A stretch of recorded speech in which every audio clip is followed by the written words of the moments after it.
कैसे हो गुजरात, कैसे हो भारत। मैं गुजरात से बोल रहा हूँ और मैं कुछ कहने की बात कहता हूँ कि मैं भी ऐसे कुरुक्षेत्र में फंस गया हूँ माधव। मेरी भी शादी नहीं हो रही है कि नहीं नौकरी मिल रही है। और क्या है कि इस पृथ्वी पे कितने जीव है, कितने प्राणी हैं, कितने पक्षी है। ठीक है, कोई अमीर है मनुष्य, कोई गरीब है। तो कोई पूछता है कि हे भगवान मेरी मदद करो, मेरी प्रार्थना स्वीकारो।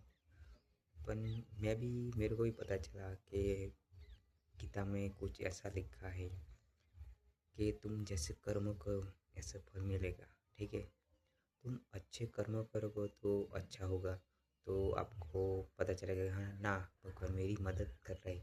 पर आप बुरा कर्म करोगे तो भगवान आपकी प्रार्थना कैसे सुनेगा, कैसे आपकी प्रार्थना सुनेगा। ठीक है, राधे राधे।